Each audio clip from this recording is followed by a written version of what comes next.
You already know there's no game but tie game. Now check this out.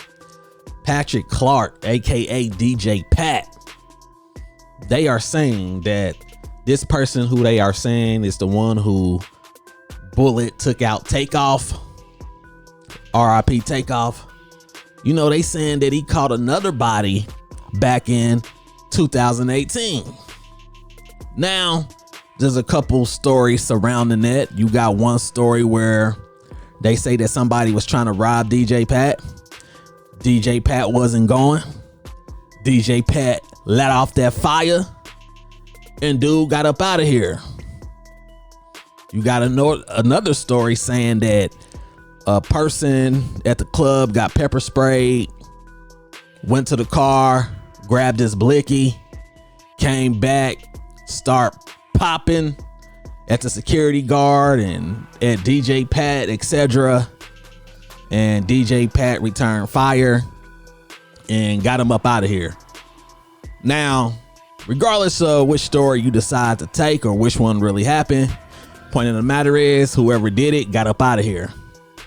And you know, if the story about him getting robbed and he defended himself, I don't really have sympathy for people who out here robbing people and then they get dealt with. I mean, that's kind of you play stupid games, you win stupid prizes. They said he went on the run, police called him or whatever. He ended up turning himself in and it went all the way to a grand jury and they pretty much said that it was self-defense. So the shooting that took place in 2018 involving DJ Pat, they said it was self-defense. He didn't do nothing wrong. Now, this is one thing that I know. When it comes to these self-defense cases or just popping somebody in general, the state that you want to be in when you do it is a state like Texas or a state like Florida. You know, those states got those stand your ground laws. They a lot more lenient. You have a lot better chance of going back home in certain situations, you know, because like in places like New York or something like that, they don't care what happened. You be like, hey, this person tied up my whole family and he was right about to pull the trigger. They be like, we don't care. You shouldn't have shot him. You're going to prison for life. Now, he turned himself in on that last case, 2018. He didn't turn himself in this particular situation. They actually had to find him. So, you know, it's very interesting. Now, somebody had posed a question.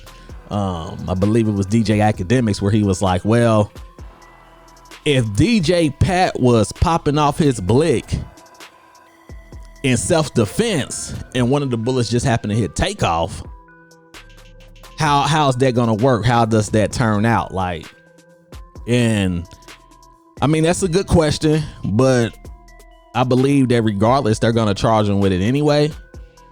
It's kind of like if somebody was to like break in your house and you start letting off the blick, even though they like broke in your house and you start popping and then you hit somebody else, they may try to charge you with that too. Although the reason why you was popping is because they broke in your house. But at the same time, maybe they'll charge the person who was popping off they blick that forced them to return fire and put everything on them. You never know with laws. You know, you be thinking like, oh, this law says this law says that. And then you go in the court and you got a different type of lawyer that may know this or may know that. And then it comes out totally different than what you expect. So we just gonna have to sit here and wait to see what happened. But as of right now, they saying DJ Pat, the one that took out Takeoff. So that's the one they charging.